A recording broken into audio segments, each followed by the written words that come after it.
you want to be a rapper, especially, that requires you knowing how to read and write. Yep. So I think that we overlook that. And I think that you think that we don't need education, but you have to know how to study. And I actually think somebody needs to come up with some type of book or some type of project that teaches people to take those skill sets that they have to want to do those things and apply them to that, because it's the same skill set. It's just a different, target.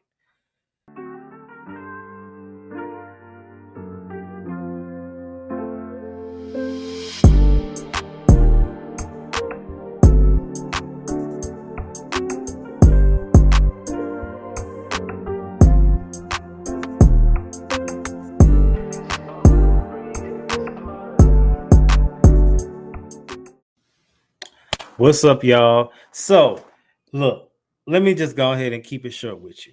Did you know that as of 2024, the United States has a literacy problem? 21% of adults cannot read, and 54% of them have been recorded and it has been documented read below a sixth grade level. That is a catastrophe. But that's where I step in. Now, I'm not going to teach the grown folks how to read and write. However, PSA, the ghostwriting solution, has now a new package. It's called the Literacy Liftoff, and it caters to 9th through 12th graders who struggle with reading, writing, and comprehension. This new tutoring service will offer vocabulary skills, teaching students how to literally write from the bottom, literally teaching them how to do an introduction paragraph, how to do a hook, how to do a conclusion, how to add a little razzle dazzle, and how to add their own personal touch to it. Okay. Now, you know what you're saying. Well, that's what they go to school for. Absolutely. But as an ex-teacher, the teachers just don't have time. So this program has 3 different packages from 3 different sets of hours that you can take.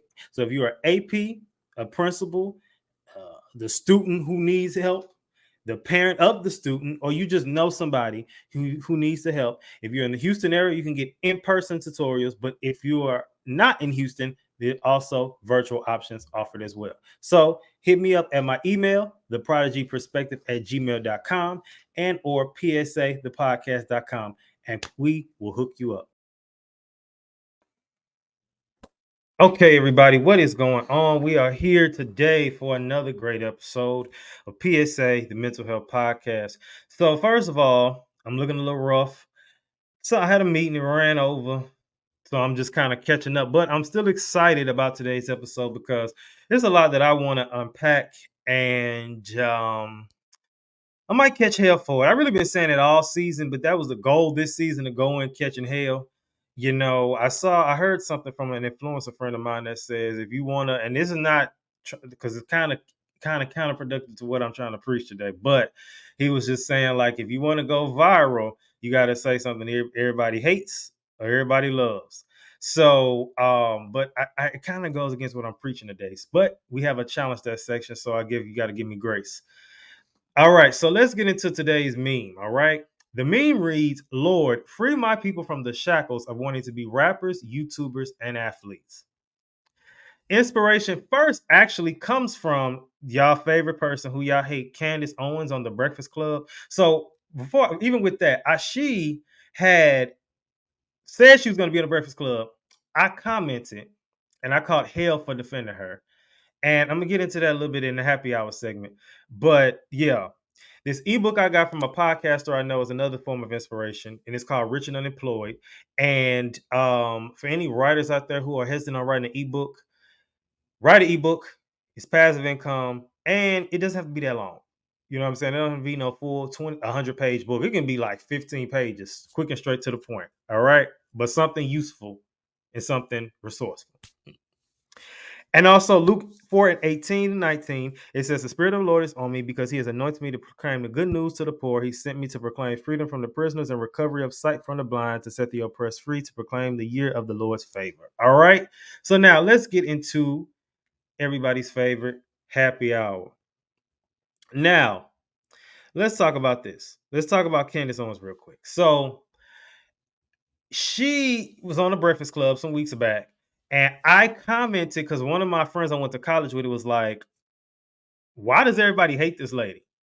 And so I said, because she be telling the truth. And I said, because she be telling the truth, and they say she's anti-black, and she's really not if you actually listen to her. And so a lot of people agreed, a lot of people didn't. And a lot of people saying, I was a coon, and they were saying this and they were saying that. And I was just like, okay, whatever, right? And I just noticed that people are really blind to certain things. If you actually listen, a lot of times with these media platforms, and this is just not for her, this is for everybody, podcasts, whoever. When you're a public figure, they're going to intentionally spin your words on purpose. So anybody who even thinks they want to be in the media, keep that in mind.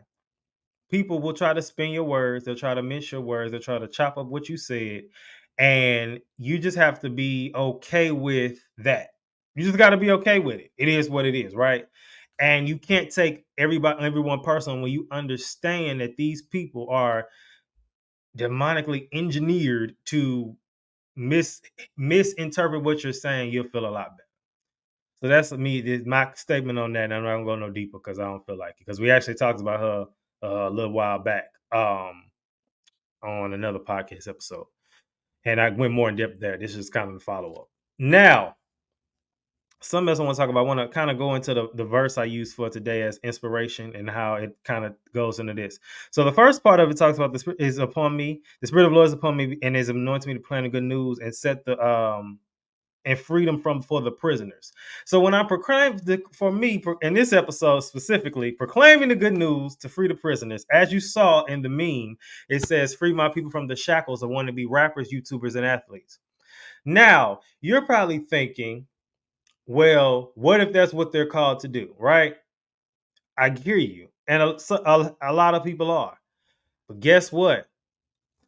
A lot more aren't. So when we live in a society that pushes that, and it's like, this is what I should be doing, and then we say F our education, because and as an ex-teacher and a college graduate and a business owner of PSA, the Ghostwriting Solution, name somebody that has their own writing service. I'll wait. Exactly. So I'm very educated, but understanding that we put our education to the side to live a dream that's not for us. And I want to free people from that reality that, I hear people have kids, especially some of my homeboys that I got my son, we going to the league. Your mom is 5'2" and you're 5'9". No, you're not. So it's like, he's not going to the NBA at 5'7". Again, we have to pay attention to genetics here. And I sometimes feel like we get so caught up in emotion, we forget what's going on. And that's just where I'm at with that. That's my personal sentiments about it. I'm gonna go more in depth today. But I have a guest, somebody who's like an expert, I feel like, in this respected area. And a topic we need to also talk about, how people don't read. They don't read. And we need to get more depth in that. So let me go ahead and introduce my guest for today. What is going on, good sir? How you doing, Izzy? Thanks so much for having me, and thanks for spreading some joy around the world. I appreciate you. Yes, thank you so much for saying that. Like I said, I mean, we got to tell the truth in a sometimes playful way. That way it can kind of land a little better, but we still have to tell the truth nonetheless. So the obviously YouTube can see your name and see your accolades just by the name. But can you tell the people what's your name, where you from, and then tell them where you live now? Well, I'm Dr. Danny Brassell. My last name is really easy to remember how to spell. It's spelled like Bras Cell. No, I never took any grief over that as a child. And I'm on a mission to bring joy back into education and the workplace by enhancing people's communication skills. And so I do that in 4 different ways. First of all, I've written 16 books. I'm writing number 17 right now, and I help first-time authors publish their books. Second of all, I've got the world's top reading engagement program online, which in just over 2 months shows parents how to get their kids to read more, read better, and most importantly, to love reading. Because I find that schools do an adequate job of teaching kids how to read. But the question I always ask people is, what good is it teaching a kid how to read if they never want to read? I teach kids why to read, because I've never had to tell a kid, go turn on the TV. I've never had to tell a kid, go play a video game. And I never want to have to tell a kid, go read. I want them to choose to do it because they love it. And there's simple strategies I share with people on how to do that. Third, I speak over 100 days a year all over the world, primarily reminding people to take their job seriously without taking themselves seriously, because you ain't all that, and neither am I. And if you think you're all that, teach kindergarten for a week. Those little ones will set you straight. And then finally, for listening, I love coaching entrepreneurs, executives, and business owners on how to create powerful, engaging presentations that get their audience to take the next step, whether that's to purchase their product or to donate to their cause or even to invest in their ideas. So that is a very long answer to your very short question. No, it's good, good, good. Like I said, I like when people talk. Like I said, to me, when I get on interviews, and of course, some people are just naturally winded, but I love when people just to release the clip because, like I said, if you talk too much and then it's too long, then we split it into two parts, and I got more content. So I want either There way. you go. Right. So, good stuff. Starting programs to teaching kids how to read is needed, especially after COVID. And the sad part about COVID was, even as being a teacher before the pandemic, they couldn't read before. So after only made it worse. And you get kids who, come to fourth grade not knowing how to read or write. And it's like, where even with me growing up, because I'm 29, so when I was in fourth grade, it was 2004, where that was unacceptable. It was like, what do you mean? You know what I'm saying? I didn't know any kids that Mhm. didn't know how to read or write, and if they didn't, they were deemed sped. So, but compared to now, a lot more of the children are sped, even if they don't know it, and compared to back then. So it's just funny how in some cases even 10 years can make a big difference. So Absolutely. now, what most people don't know is you have a journey of teaching that started in South Central LA, and this you become now, as you mentioned, a renowned speaker and coach. So, could you share with us how this path shaped your mission to empower others through communication and leadership? Yeah, it's interesting. It's ironic that I'm now considered a reading expert because I grew up hating reading. You know, my Same. father my father was a librarian. I always hated the public library. It always smelled funny to me. There was uncomfortable furniture. There was always some elderly woman telling me to be quiet. There's always some freaky homeless guy by the bookshelves who thought he was a vampire. I always hated it. It wasn't until I started teaching in South Central in Compton and Watts where I saw a lot of my kids didn't have a lot of the advantages that I had growing up. And I basically told myself, shame on me. I mean, I was very blessed. Both of my parents were in the home growing up. We were poor, but we weren't so poor that we never had food on the table. And my parents always read to us kids, in front of us kids, and we had plenty of access to reading materials. And so it really became something that I became passionate about was how do I get kids excited about reading? Just because, I'm now an avid reader and I've read about plenty of readers that don't necessarily become effective leaders, but I can't give you a single example in society of an effective leader that's not also an avid reader. I mean, it doesn't matter what you're doing, too. I mean, you can look at all fields. Like in the military, Napoleon was an avid reader. General Schwarzkopf could read in 4 languages and quote Shakespeare with no problem. You look at sports. I could have kissed LeBron James before the NBA Finals when he was with the Miami Heat. They showed him in the locker room reading The Hunger Games by Suzanne Collins. I could have kissed him. I'm like, man, you just did more to get kids interested in reading than I'll ever be able to accomplish. Football coach Bill Belichick has actually the most extensive football book library on the planet. You look at politics. A lot of people forget this story that when JFK was president, a journalist asked him one day what he was reading, if he was reading anything. He said, oh, yeah, I'm reading this really cool mystery. It's kind of a spy novel by this guy named Ian Fleming about this secret agent named James Bond. Well, MGM heard that. They bought the rights to James Bond, and that's why we have the whole James Bond franchise. So it really doesn't matter what you're doing. If you really want to be more effective at what you're doing, you got to be a reader. Absolutely. And especially anybody who wants to be a writer, you have to be an avid reader as well, Definitely. because sometimes I find myself just stumbling across, even on TV shows, find myself stumbling across words I've never heard before. And I'm like, oh, okay. And then it just is like, for me, just instantly it's just etched into my brain, and now it's part of my vocabulary. And I didn't do it, but growing up, my dad would tell me like to read different dictionaries and try to learn new words. It wasn't until I got older um, where I learned how to use different words and got big on adjectives and adverbs and synonyms and antonyms. So we learned it as a kid, but it didn't really actually maybe it was embedded as a kid and it just kind of came out as I got older. I don't know, but it definitely it was there. So now you made the comment about spreading joy to the world, and for those that also don't know, you're Jim Carrey with the Ph.D. So this is a unique approach to engagement education. So how do you incorporate humor into your presentations and training sessions to connect and motivate your audience? Oh, that's a great question, Izzy. Nobody's ever asked me that. So to me, humor is everything. I hate sad speeches. And Oh my I God. shouldn't say all sad speeches. I don't mind a sad speech if there's a happy ending, but so many of these speakers are so depressing. And there's three reasons why I'm not your guy, if that's what you're looking for. First of all, the world just survived a global pandemic. Everybody's had some bad stuff happen to them. I don't think we need to hear another sad story. I think we need to hear hopeful stories. Second of all, one of the things I do when I'm working with executives and entrepreneurs and business owners is we create what's called a stump speech, which is basically your fingerprint. It's how you introduce yourself to new audiences again and again. I have a friend, and his daughter was killed in a school shooting, and he's told that speech over 1,000 times. I don't know about you, Izzy. You got to be a much stronger person than me to talk about the worst day of your life 1,000 times. I don't know how you do that. And third, and this is where people get angry with me, I have one objective when I'm on stage. I want you to leave feeling better than when you came in. I want you smiling, laughing, happy.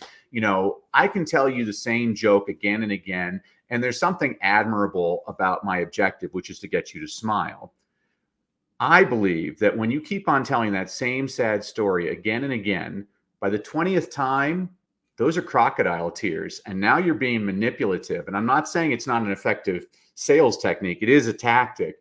I just don't like it. I'm not going to mention her by name, but I watched a singer and she performed in Las Vegas. I watched her 2 nights in a row and she cried at the exact same moment. And I'm like, you're just totally fake, man. There's nothing authentic about you. And it really rubs me the wrong way. And so I like helping people, and I work with like gold medalists and important CEOs and stuff, but most of the people I work with are just trying to figure out a way to make their presentations engaging. I work with, last week I was working with an Indian engineer in Silicon Valley, and he's very introverted, and he was just trying to get some humor into his presentation. And he has so what we did is he has a difficult name to pronounce. I'm not going to tell you exactly what his name was, but it was something like, so he starts his speech now. We created it. So he's like, "Hello, my name is Majid Maharaji."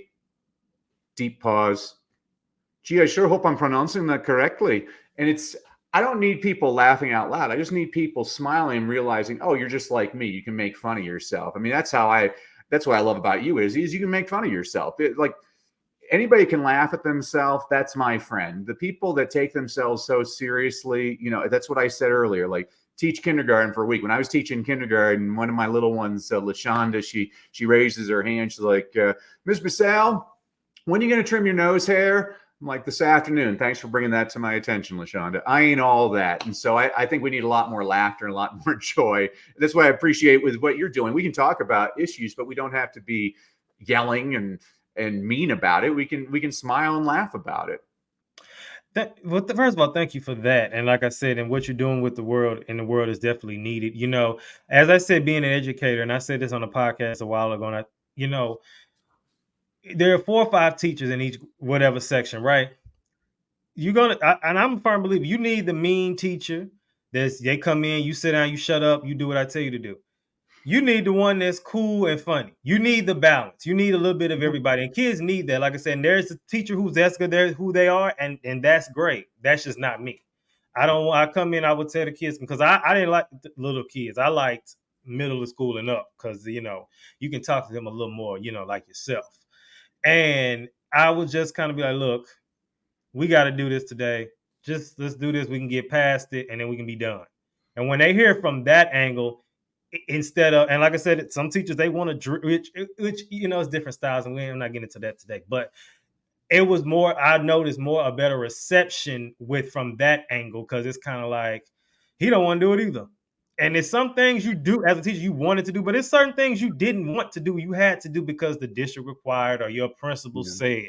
So it's like, I don't want to do this either. So look, we just got to get through this. And if they like you, it's like, okay, well, we're going to do it because, you know what I'm saying? We all in the same boat. Mm-hmm. So I definitely see, for me, more of a reception from that angle than seriousness. And you know, even with this podcast, I call hell when I first started because some people was like, oh, well, you're talking about mental health. It shouldn't be, you're laughing too much or it's too many jokes. And it's like, okay, well, and again, this was before COVID.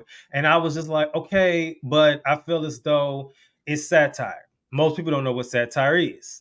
And so I remember in my sophomore year of high school, shout out to Miss Rachi, she took us on a crash course of satire in our English class. And me being an avid watcher growing up probably shouldn't have been. Mad TV, Saturday Night Live, Family Guys etched in my brain, making fun of things with the effort that it will change or showing how crazy this looks, but we can laugh about it.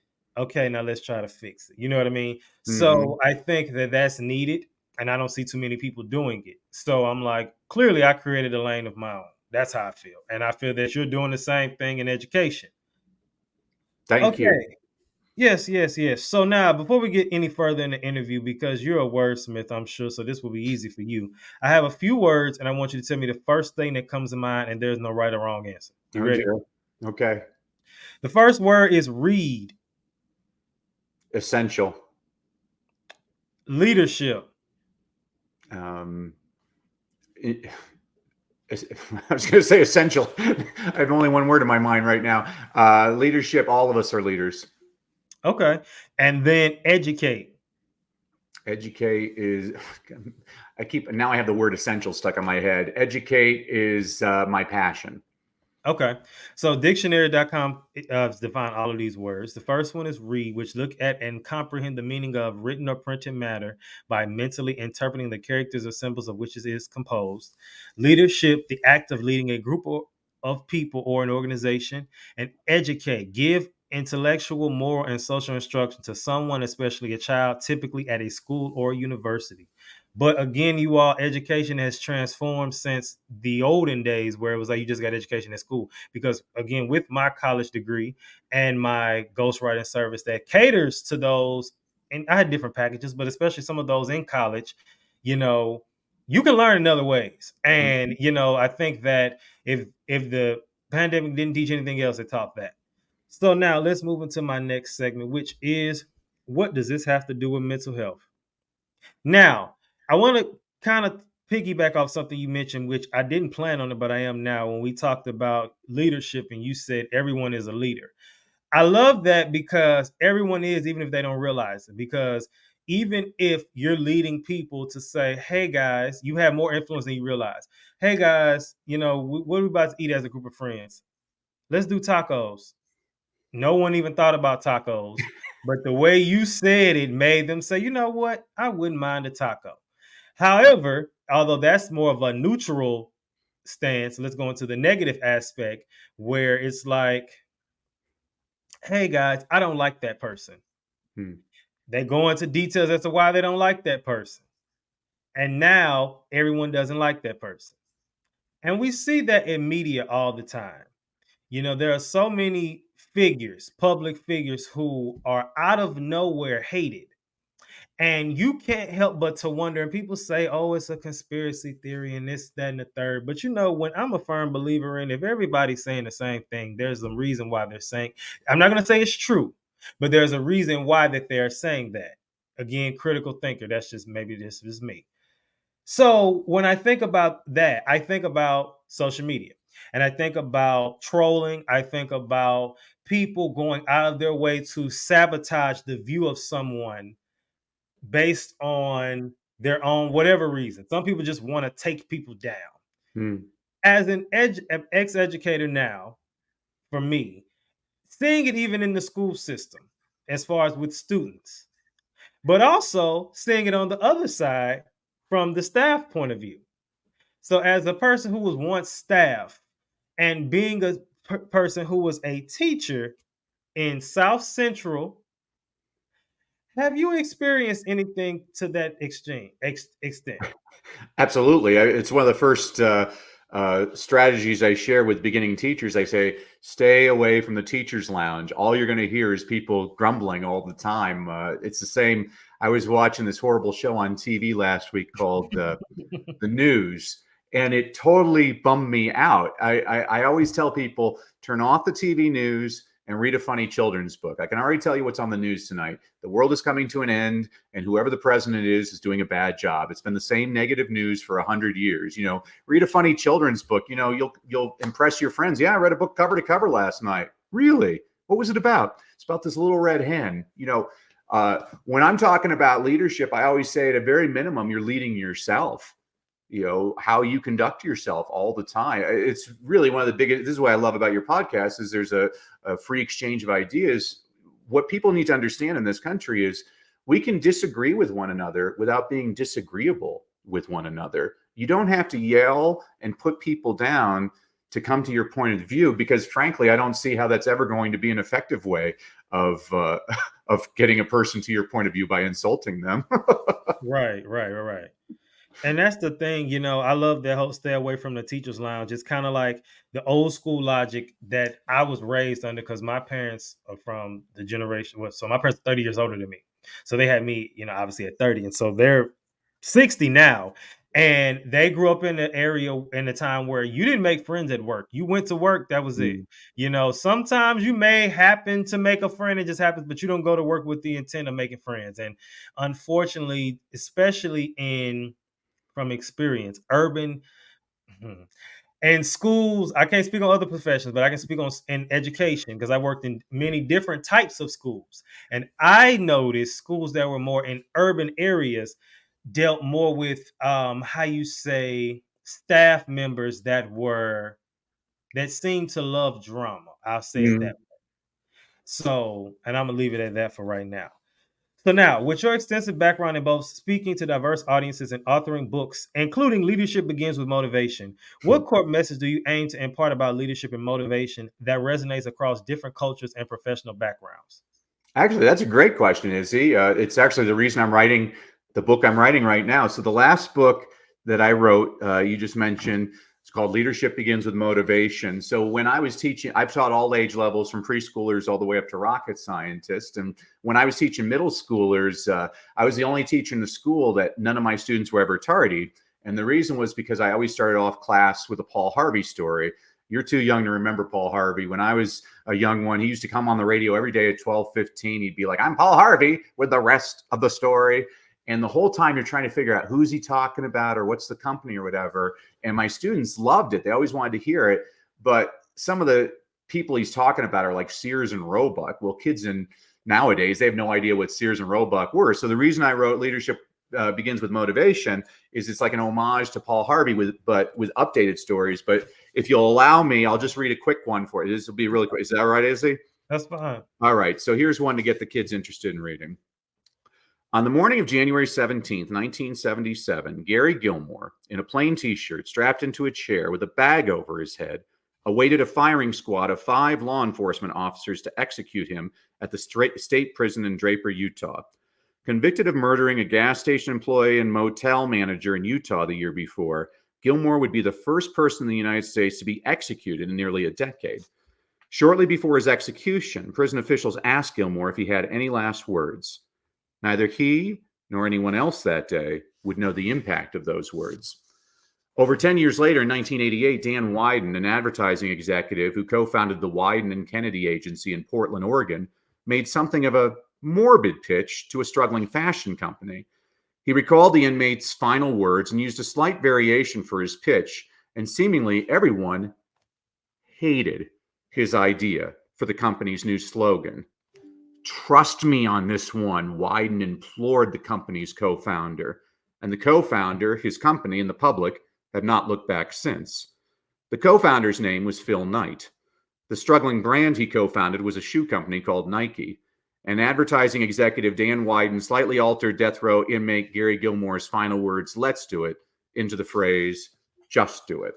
And so the whole point of this is to really inspire people to think about, wow, there's great ideas all the time. There are people that are doing things. I always tell my students there's 2 types of people who do things and people that just talk about doing things. be a person that actually does things. But the silly thing about this book is after I wrote it, I read it, and completely unintentionally, I realized, I'm like, a lot of my stories are about white male Americans. And so the book I'm writing right now, most of the profiles are about minorities, women, and international examples, because I think people need to, this is the problem I see in education is we have a very narrow focus on the curriculum. And I'm like, well, you have to be a student of the world. Something you had said earlier about, the problems in education. It reminded me of that quote by Mark Twain. He always said, don't let school get in the way of your education. And I think you and I are very similar in that, wow, while we might not have loved our school experiences, now we're like just sponges, just going for information. We're very curious. And I don't understand why we don't create school that really enhances kids' curiosity. I mean, when I was in high school, my teacher made us read The Scarlet Letter by Nathaniel Hawthorne. And Oh God. no offense to people that love that book. The book is about Hester Prynne commits adultery, and so she's forced to wear an A on her chest. And I raised my hand in class and I asked my teacher if I could wear a B on my chest because I was so bored reading that book. Hmm. And I think about, like, as a teacher, if I have 33 students, I have 33 totally different personalities and motivations. And this is how I get kids excited about reading. The research is very clear on this. It doesn't matter what you read. What matters is how much you read. It doesn't matter if you're reading James Joyce or James and the Giant Peach. People who read more read better. I always share with parents, the little boy who only reads Captain Underpants is going to become a better reader than the little boy who refuses to read anything. Captain Underpants is the gateway drug to Shakespeare, but we got to get the kid hooked first. I mean, when I was teaching second grade, I had a little boy, Kiara, and Kiara's first grade teacher told me, Kiara don't know nothing. I'm like, well, thank you for that. Well, Kiara, who don't know nothing, comes into my classroom one day. He's like, hey, Miss Brassell, you see Barkley last night? He had 18 points, 16 boards. I'm like, thank you, Kiara. Because from that day forward, every day after lunch, I'd sit Kiara on my lap and we'd read the LA Times sports page together. And guess what? By the end of the year, Kiara was one of my best readers.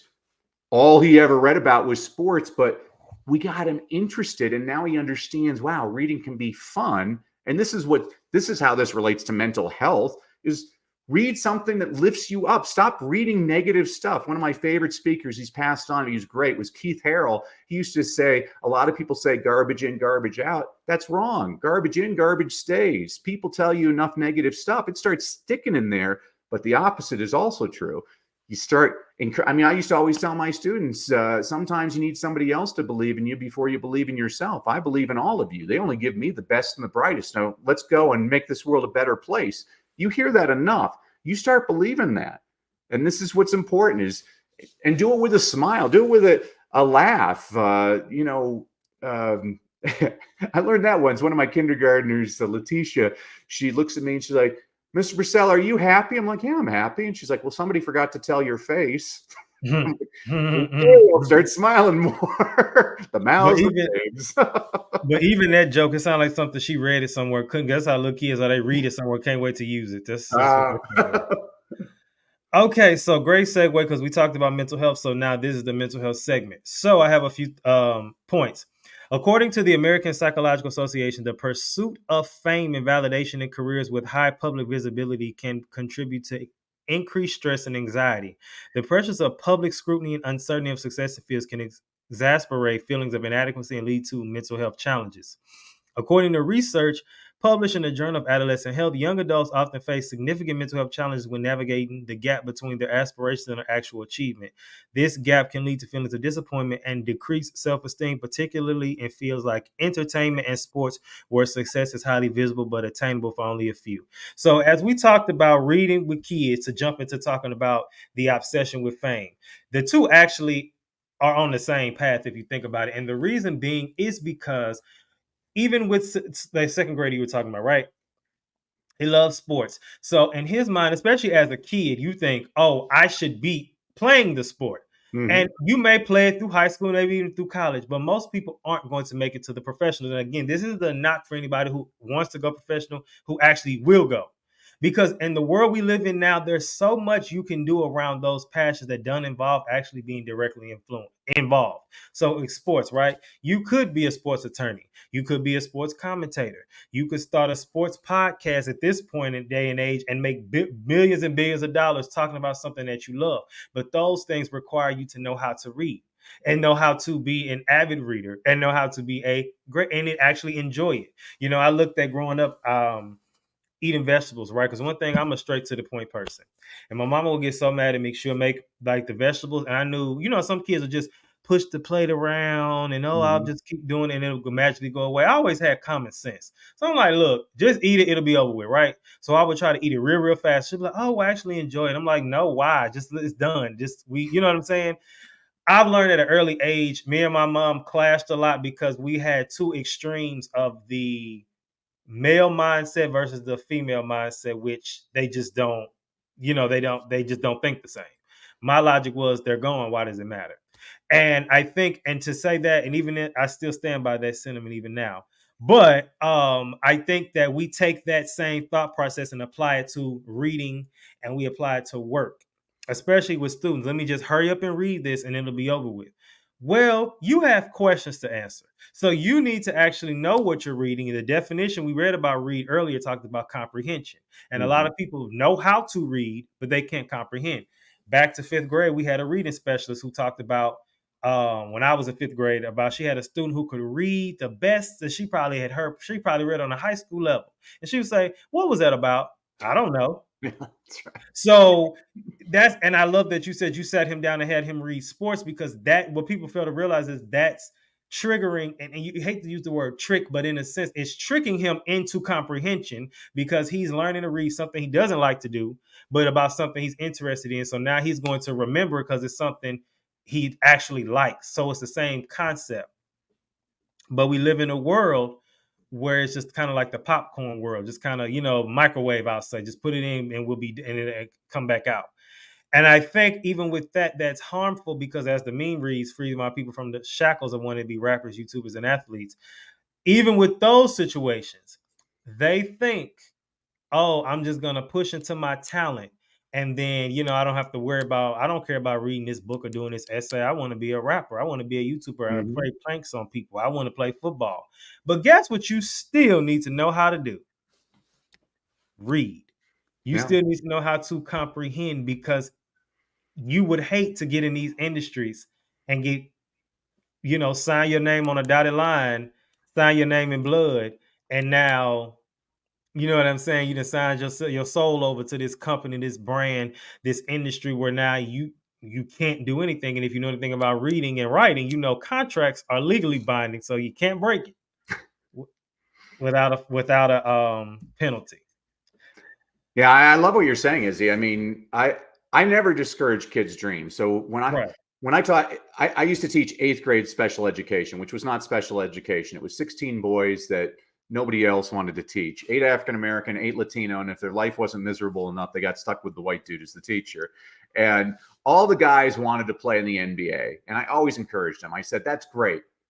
That is great. You need to pursue that." And did you know there's 125 job openings in the NBA every single year? But there are 25,000 medical doctor job openings every single year. And over the course of their lifetimes, medical doctors earn more than most NBA players. I'm like, I'm going to encourage you on the NBA. That's great. That's plan A, but we also need a plan B. And I always want to show, I mean, I'm so impressed, so I'm a Lakers fan. But I'm so impressed with LeBron James. I'm like, how did this guy turn out so good? He came from a single parent household. He's so eloquent. When he joined the NBA, one of his first calls was to Warren Buffett to learn how to invest. He actually put one of his buddies through school, through college, so he could become his agent. I'm like, how does a guy have foresight? Like, I mean, it's amazing to me. When you're talking about people criticizing public figures, I'm like, yeah, I mean, this is a guy who he does pretty much the right thing all the time, it seems, in my eyes. I mean, I'm not on the camera 24/7. I'm glad I don't have that kind of scrutiny on me. But you should always have a plan B. One of my favorite speakers is a friend of mine, Ruben Gonzalez. Ruben in 1984 was watching the Winter Olympics when he saw Scott Hamilton win the gold medal in figure skating. And he thought to himself, well, gosh, that guy's like 115 pounds. I can do that. So he writes a letter to Sports Illustrated asking them, how do you make the Olympics? And this is before the internet. Sports Illustrated writes him a letter back saying, well, here's the information for the Olympic Training Center in Lake Placid. So he calls up Lake Placid and he's like, hi, my name's Ruben Gonzalez. I'd like to be an Olympian. And they're like, okay, what's your sport? And he's like, well, what do you need people in? And they're like, well, wait a second, it really doesn't work that way. You know, people start when and they're like, wait a sec, how old are you? He's like 21. They're like, dude, you're old. Like people start training when they're kids. He's like, Right. hey, my nickname is Bulldog. I never give up. You know, what sports do people give up at? And they laugh. They're like, well, the three sports that people give up the most at are ski jumping, bobsled, and luge. And he says, well, I don't know how to ski, so I can't do ski jump. I live in Houston, Texas. I don't think I can find three other guys to do the bobsled with me. So I'll do the luge. And they're like, wait, you don't understand. Like people break every bone in their body doing luge. He's like, that's great. That means more people will quit. I never quit. And he keeps on talking. And in his speech, he says, they kept on saying no to him, but he believes that the people that tell you no aren't important enough to be the people who tell you yes. And there's a lot of truth to that, actually. And so he keeps on talking and eventually talks about his mom is from Argentina. And they're like, wait a second, are you from Argentina? He's like, well, I'm from America, but I was born in Argentina. I have an Argentina passport. They're like, wait a second. Luge is in danger of being eliminated from the Olympics because we don't have enough countries competing in it. If you can get Argentina to sponsor you, we will train you. And so Ruben, he got Argentina to sponsor him. He is the only person to compete in 4 different decades of the Winter Olympics. He competed in 1988 in Calgary, 1992 in Albertville, 2002 in Salt Lake City, 2010 in Vancouver. He's 59 years old. No, he's 60 right now. He's training for the 2026 Olympics. He's just amazing. And it's because he had a plan B. I was speaking at an event with Super Bowl winning coach Tony Dungy, and I could have kissed him because he's talking to 1,000 high school athletes. And he said, how do you make the NFL? 99% of them, they went to college. How do you make it into college? You graduate high school. How do you graduate high school? You got to read. And he said, most of the athletes he comes across are very similar physically. He's like, the people he drafts are mentally more aware. He's like, NFL is all about reading and learning information. And I was like, man, I wish kids were hearing that at a young age. Like, this is something that's going to serve you well in whatever you do. But again, they make it lame. They force you to read things that you don't want to read. And I just don't have, I don't understand our education system on that. We have to design this.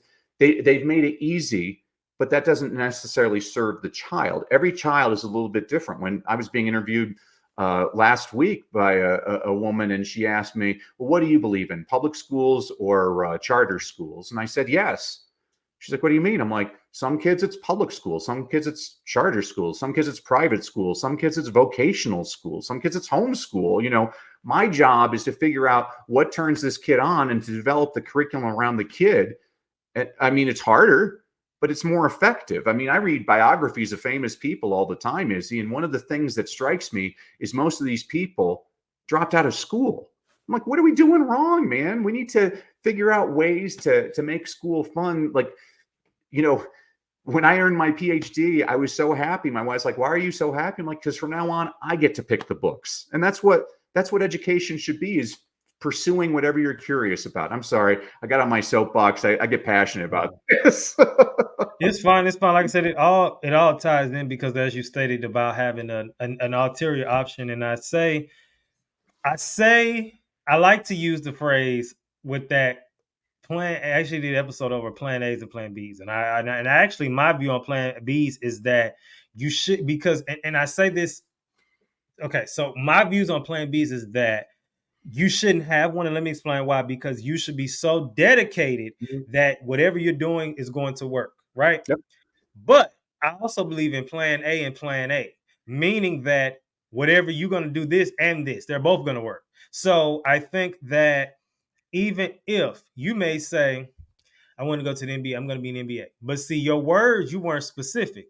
So you say, okay, well, I'm going to take their advice. I'm going to do all this reading and do all my own education, but I want to be an NBA. But you didn't realize that you were in the NBA because now you're a commentator, Yeah, for the NBA, or you're a, there are so many positions people that's don't right. realize that don't include actually playing the game.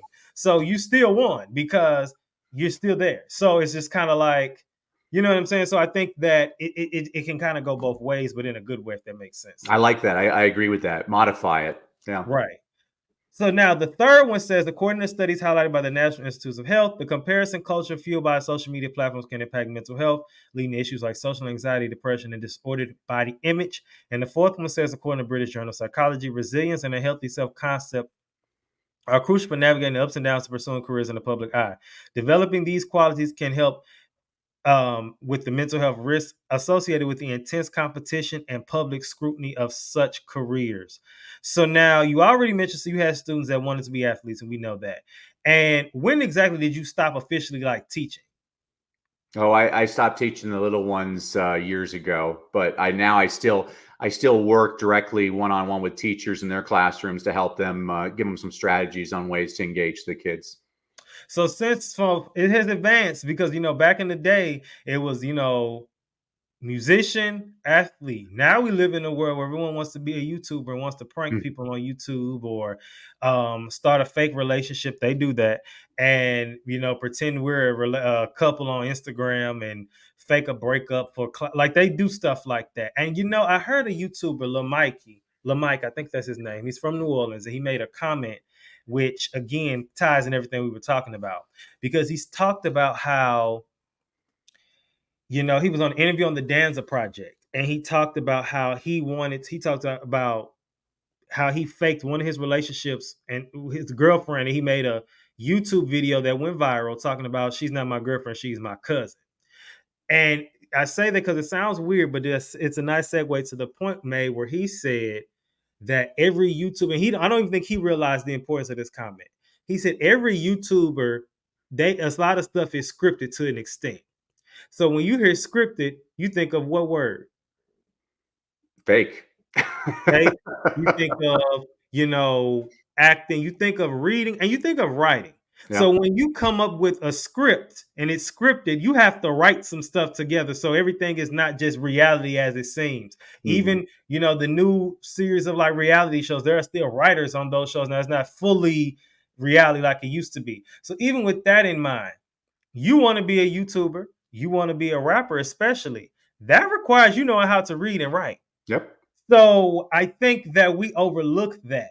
And I think that you think that we don't need education, but you have to know how to study. And I actually think somebody needs to come up with some type of book or some type of project that teaches people to take those skill sets that they have to want to do those things and apply them to that because it's the same skill set. It's just a different, target. So let's talk about this. We talked about the unique pressures in sports, YouTuber, rapping, musician, whatever. And we kind of briefly discussed the four aspects of language development, which is listening, speaking, reading, and writing. So, how do you think this can help people who may say, "I'm dedicated to pursue one of those three career goals"?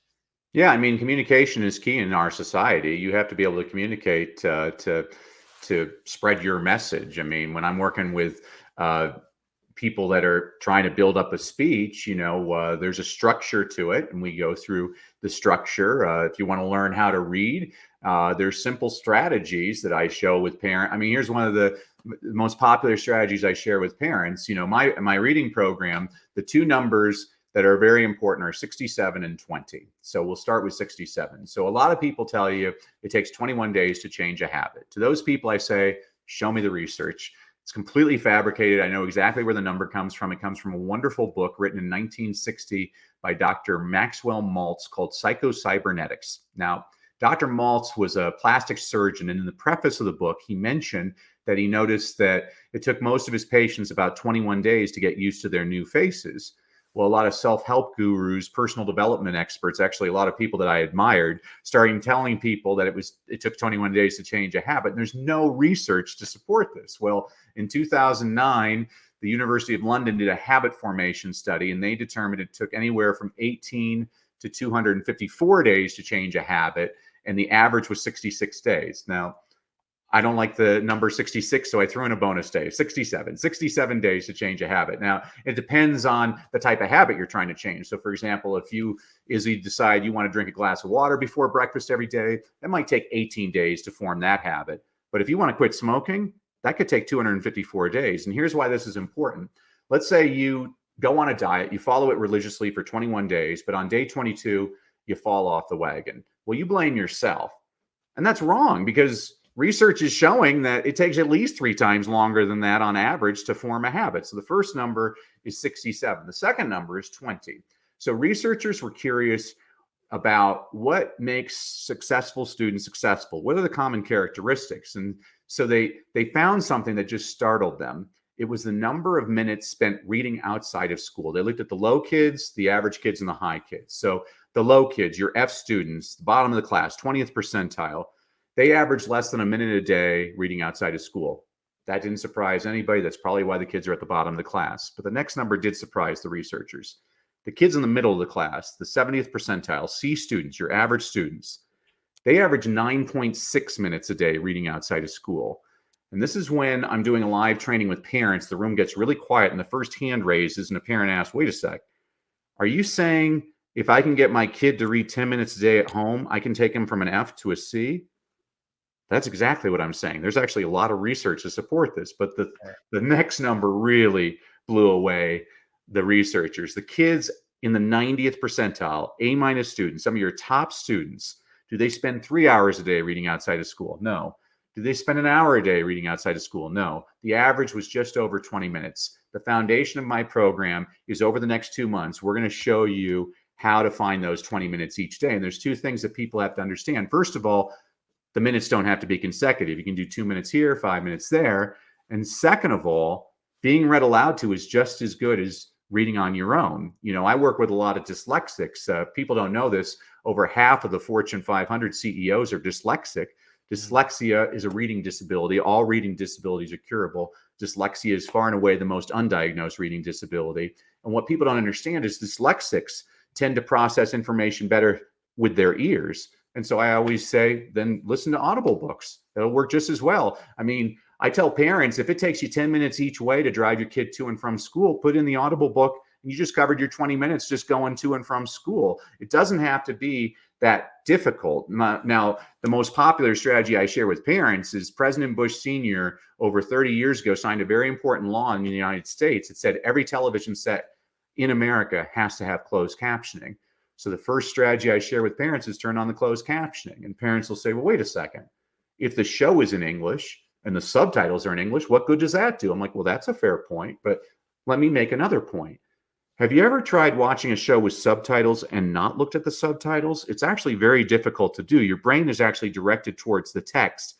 And there's research to support this. If you look at reading scores around the world, the more kids watch TV, the lower their reading scores are in every single country on the planet, except for one. The country where kids watch the most TV also has the highest reading scores in the world. It's Finland. And people always ask, well, how can that be? I'm like, well, because Finland makes really bad TV shows. And so they have to import all these old American sitcoms like Different Strokes and Brady Bunch and Gilligan's Island. The kids are constantly reading the subtitles all the time. So that's an easy strategy that any parent, even illiterate parents, can use that strategy with their kids. This doesn't have to be too tough. And we try to overcomplicate way too many things in society. Yeah, that was a lot, but it's good because actually I made jokes at people because they would turn the subtitles on with the TV on, and I'm like, "Can you please turn them off? I know how to read." And so I just want to watch the TV because it's distracting for me, and I like to read. I just want to watch it. But Mm-hmm. you know what? I have this theory, and I'm gonna research it before I make a post about it. I'm gonna say that anybody who reads with the subtitles, either you're an excellent reader or you struggle with reading. There's no in between.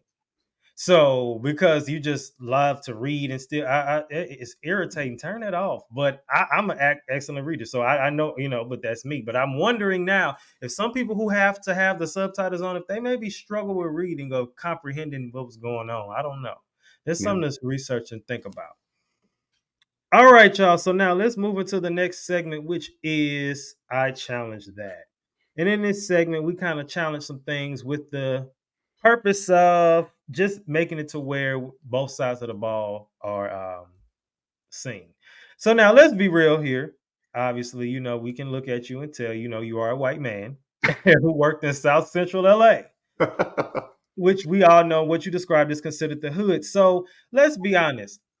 How did you navigate this environment? Because you discussed it like it was nothing, as far as like it was easy. You know what I'm saying? Where most people might have Mhm. would have caught had a lot of resistance. So how did you navigate in that environment?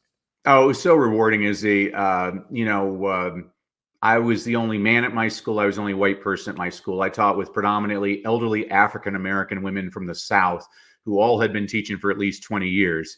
Well, my mentor was Mrs. Turner. Mrs. Turner had been teaching for 40 years. Mrs. Turner was from Alabama. She believed in two things: discipline and the Bible. When her little ones got out of line, she started reading aloud Revelations to them. And it was that beautiful woman, that saint, that took me under her wing, and she taught me a system on how to bring joy into my classroom because she saw I was struggling. It was tough, for me to see the environment a lot of my students were coming from. I mean, I have a photo of me when I was 4 years old wearing space boots, a San Diego Chargers jersey, a sheriff's badge, and a fireman's helmet because I was going to be the first ever astronaut, professional football player, police officer, and firefighter. That's the world I grew up in. You know, I think every kid should grow up in a world like that. I mean, I had a kid 25 years ago when I was teaching fifth grade. He said, he's like, Miss Bissell, my mama says the reason they call it the White House is you got to be white to live there. And now I could say, not anymore. Right. You can be black or orange,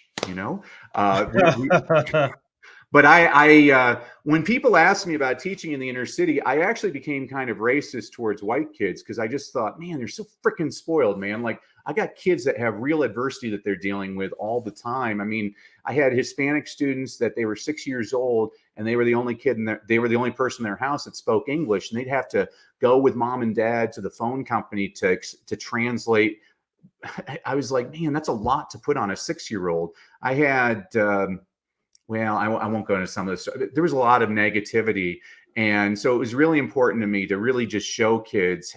I mean, one of the reasons I became a teacher was when I realized Oprah had a teacher. I'm like, wow, I have the power to inspire the next Oprah or the next president or the next really good parent. I have a way to role model that. And in terms of like violence and stuff, people always worried about me. I actually felt safer in Compton.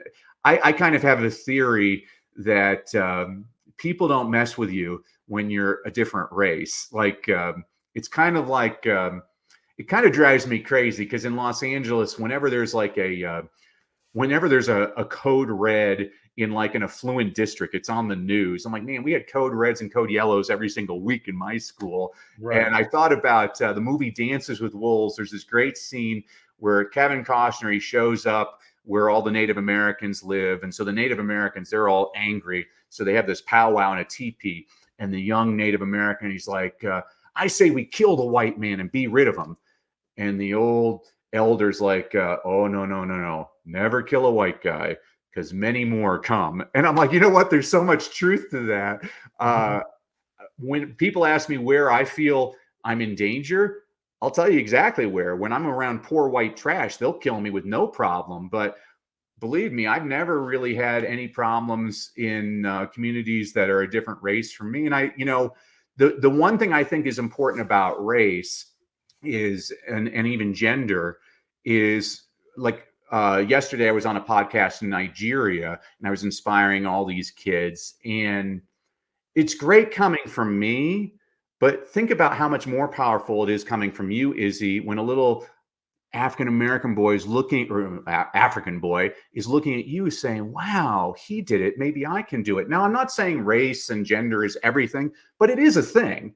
Yeah. People need to see things that are reflective of them. They need to see those possibilities. That's why this isn't a political statement. The election of President Obama was a pretty amazing event because it showed a lot of people, wait a second, this country could elect a minority for the presidency. I mean, we're still waiting for a woman to be elected. It's just interesting. And I'm not saying it's everything. I don't want people freaking out, but it is part of the conversation. I never grew up wondering when they were going to make a superhero that was a white guy, because all the superheroes were white guys. Right. I mean, that's why. Now I'm losing. I'm having my senior moment. Wakanda. What's the name of the movie? Black Panther. Black Panther. Yeah, when Black Panther came out, the reason that movie was such a revelation is because there's so many kids like, I can be a superhero too. I'm like, that's important, and it's not everything, but it is a thing. Right. And I really liked how you said, like, when you made the comment about race is a thing, because sometimes people try to act as if it doesn't like racism and things don't exist anymore. And it's just like, unfortunately, that's just the world we live in. And I just have to accept it. It is what it is. But it is a thing to say, even if whether you agree with the superhero or the president, no matter how you feel, it's good representation. And it's good to see, like you said, well, if they can do it, I can do it. I don't have to stop with that. And I think, again, sometimes it goes back to the meme. I think that as a community, we think that that's the furthest we can go. And that's the kind of been indoctrinated of kind of like the whole athlete, musician, now YouTuber kind of thing. But even if you look, if you see, we think of rappers, for example. Of course, you have your, the ones who just kind of make anything. But you even look at some of the Kendrick Lamars or the Migos or just a few others to name. They're great writers, right? You keep naming LeBron as an athlete. He reading a book before going to play. You know what I'm saying? Then the YouTubers as the ones I've mentioned, and some of them, so it's still a skill set that they learned. Yeah. Some mastered, as kids. So it's still a skill set that we still need to encourage and push. And if for whatever reason you are a young millennial man and you did try these things and they didn't work, don't feel as though it's the end of the world, because there are still ways in which you can participate in these industries. It may not have been exactly how you wanted it to be, but I'm a firm believer God has a funny sense of humor, and sometimes you'll think it's going to put. You think it's going, like I said earlier with the NBA example. You think, oh, I'm going to be an NBA. You weren't playing, but you were in it. So you know what I'm saying? You were a part of it in some way. Absolutely right. Completely agree. Amen. I'm a Baptist in your front row. So now let's talk about how this aligns with mental health in the challenge section. So according to a study by the University of Pennsylvania, engaging in work that aligns with one's passion and interest can lead to increased happiness and job satisfaction. This sense of fulfillment is crucial for mental well-being and positive self-identity. And also, according to the American Journal of Public Health, this suggests that individuals pursuing these passions, especially in creative outlets like YouTube, music, content creation, and even athletics, have overall enhance mental health, as well as it offers them a sense of expression and reduces symptoms of mental illness. All right, now let's move into the other segment, which is the weekly sabbatical. And in this hour, we kind of just reflect on some things. So now we've talked about a lot of questions I actually was able to skip over because you answered a lot. Could you share a story where applying your principles of listening, speaking, reading, and writing led to remarkable transformation in someone's professional life? Because we did the personal with the kids, but let's talk about the professional aspect. Well, so that's a great question, Izzy. So one of the things I train people when we're working on, I call it a stump speech. This is the speech that you give again and again to introduce yourself to new audiences. And so one of the exercises I recommend people do, and all your listeners can do this, is get in a nice, comfortable chair with a pen and paper and a libation of choice. And I want you for an hour to write down every story that's ever happened in your life. And I don't mean the entire story. I just mean triggers, like the time I locked myself out of the car in front of Costco, the time Dad spilt mustard on his tie at that fancy restaurant. You'll find that within 1 hour, you can come up with 300 or 400 stories like that. So that's the first part of the exercise. The second part of the exercise is then figure out, well, what's this story really about? Oh, well, this is a story about overcoming adversity. Oh, this is a story about personal responsibility. And so on my computer, I literally have thousands of these stories. And so when I have to give a presentation, I'm looking at these stories and figuring out what kind of point I want to make. So I'll give you an example. So last week I gave a brand new speech. And so the way I start off the speech, because I like childhood examples all the time. So I always say, so I begin the speech, I say, you know, when I was an elementary school teacher, every other teacher at my school went through hundreds, if not thousands, of Band-Aids every single school year. I mean, kids love Band-Aids. They work better than smokes on the prison yard. Well, every year I went through exactly one Band-Aid, and my colleagues asked me, what's the secret? Well, on the first day of school, I inevitably have a chubby kid, we'll call him Paco, who's picking at his scab all morning long. And he finally has success after lunch. And the annoying girl next to him, she raises her hand, she rubs her nose and says, Mr. Brassell, Paco's bleeding. And I make a big production. I'm like, oh my gosh, Paco, you know what you need? You need a Band-Aid. Now I have 33 little heads looking at me. And I say, you know what? I have a drawer full of Band-Aids in my desk. And I don't have just ordinary Band-Aids. I have Mighty Morphin Power Ranger Band-Aids. And I'm going to give you the Green Ranger because he's the coolest. Now Paco is smiling. All my little ones are grinning. I bring Paco to my desk. I say, oh, before I put on the Band-Aid, we got to clean out the wound. So I show the kids the bottle of rubbing alcohol. I say, hey, Paco, hold on to my hand. This might sting a little bit. I pour the rubbing alcohol. Ah! Put on his Band-Aid. I say, all right, anybody else need a Band-Aid? My students can have a skull fracture and they will never ask me for a Band-Aid. Ladies and gentlemen, today I'm not going to give you Band-Aids. I'm going to give you practical strategies on how to create an engaging presentation. So you see what I did is I took a humorous story to get people connected with me, and I transferred that story into my teaching points, which is what I want to do. So it's something I love. And I love working on this with the clients I work with. Well, that's a great story because I was hooked in it. I'm trying to figure out what happened and how did you get to do that? So if I ever were to go back to teaching, well, I don't really do the little kids, so I wouldn't know. But if that would ever happen, I would know what to do. I'm going to use that. Now, the little ones are the best. You missed out, Izzy. I mean, the two greatest questions I've ever been asked were asked by little kids. I had Maria one day, 5 years old. She raises her hand. She's like, Mr. Brassell, where does it say Humpty Dumpty was an egg? And I laugh and I start reading the poem. It doesn't. Nowhere in that nursery rhyme does it ever say that Humpty Dumpty's an egg, but there's always a picture of an egg. How did I miss that? Tyrell, one of my first graders, 6 years old, raises his hand one day. He's like, Mr. Brassell, is Curious George a monkey or an ape? And I laughed until I reread the book. What does the man in the yellow hat always call Curious George? My little monkey. Where's his tail? He ain't got a tail because he ain't a monkey. He's a chimpanzee. I've read that book 3,000 times, missed it every single time. Tyrell got it the very first time he read it. That's why if I'm ever murdered, Izzy, I want a first grader on the scene, not my wife. First grader would be like, oh, he's approximately 6 feet tall, dark jacket, dark pants. My wife would be like, I don't know. I think he's this tall. I think he's white. So that's what I love about the little ones. The little ones, they don't know what they can't do yet. And they have an enthusiasm and exuberance, which is exactly what I have for education. Okay, and that's good because they don't lie. And I always tell people all the time, two people that don't lie, old people and little kids. That's right. If you want to know if you got fat, they'll tell you. They'll be like, oh, did you gain some weight? And you're like, yeah.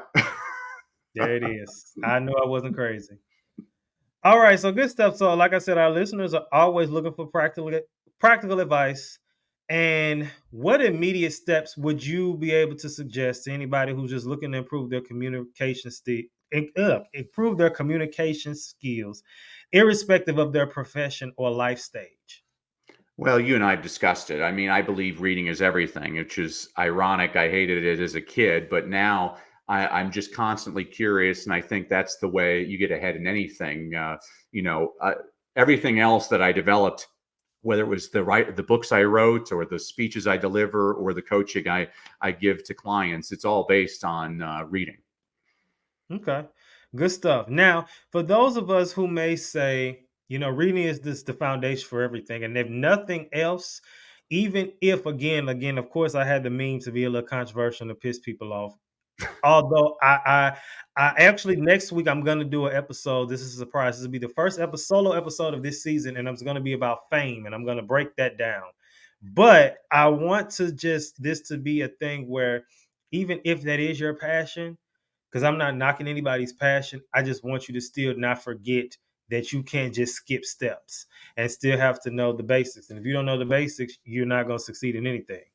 So I actually have, moving forward, I'm going to ask, looking ahead, what is your vision for the future of communication and leadership? And how do you see these skills evolving to meet the challenges of tomorrow?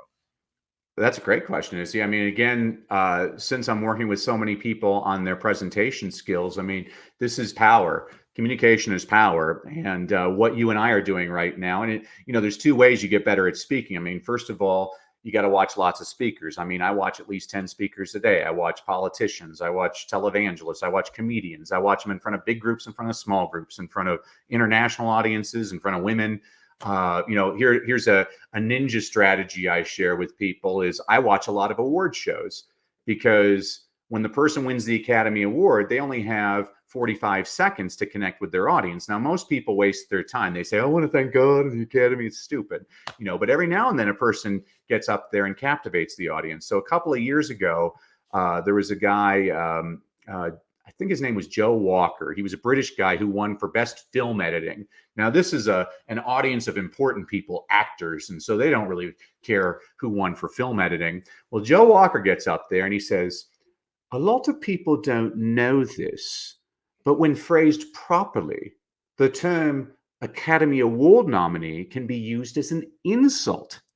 Well, now the camera's showing the audience, and you see all these people leaning forward because now they're interested in what he's saying. And he said, for example, yesterday I got in an argument with my 17-year-old daughter, and she said, well, Academy Award nominee Joe Walker. All of a sudden, you see everybody laughing. When he walks off stage, Denzel Washington wants to meet him. Sandra Bullock wants to meet him. Brad Pitt wants to meet him.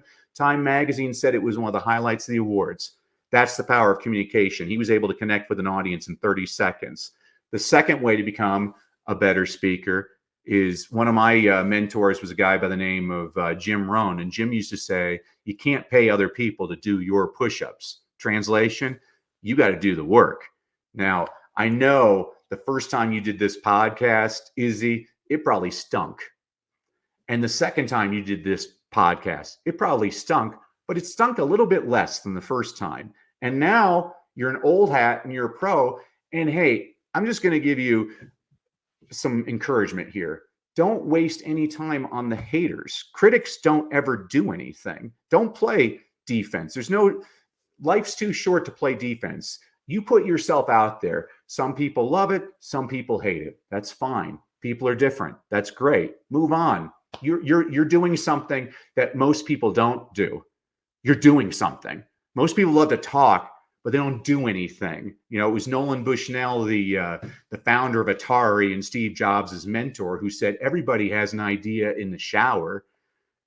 The people that leave the shower, dry off, and actually do something about it are the people that make a difference in this world.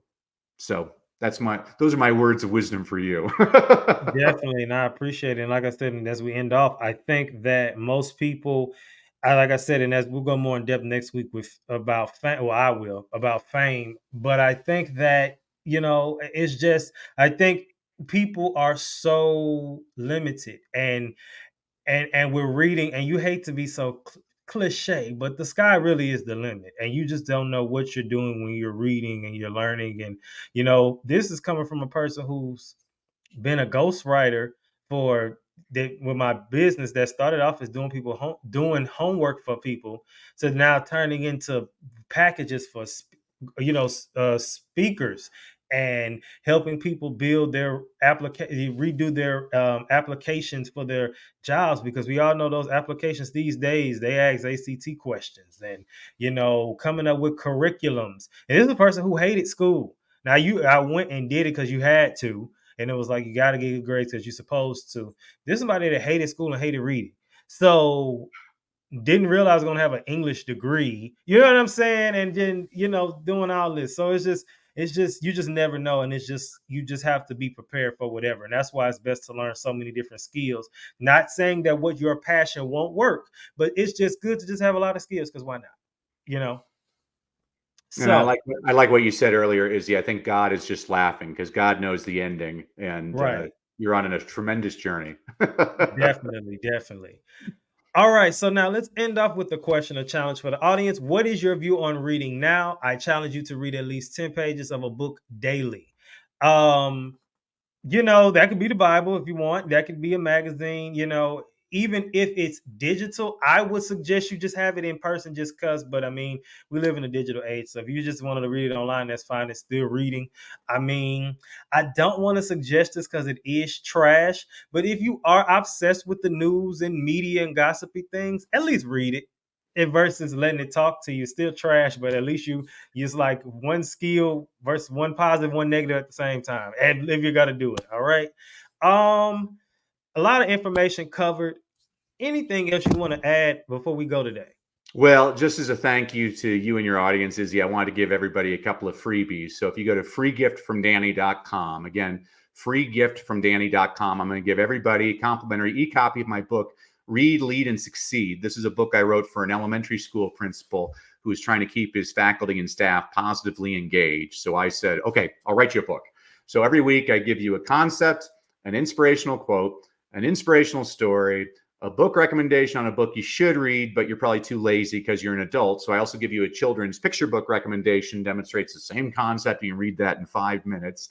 And then also I'm going to give everybody access to a 5-day reading challenge I did online last summer for about 700 parents, where every day for an hour for a week, I give you all kinds of the same strategies I'm sharing in my reading engagement program, where I show you ways to get your kids to read more, read better, and most importantly, to love reading. Because the more excited we get kids to read, the more likely they are to read.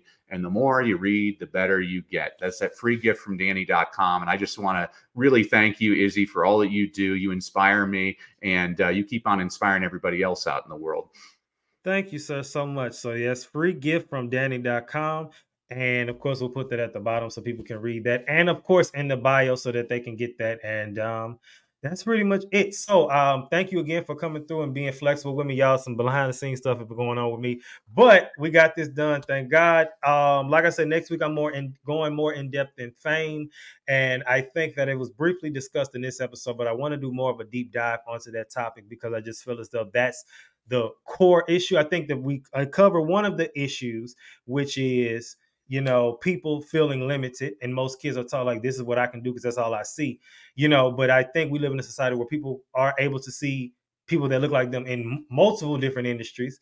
But again, so we know we dissected that, but also that fame concept. I'm doing a deep dive next week. So y'all tune in for that.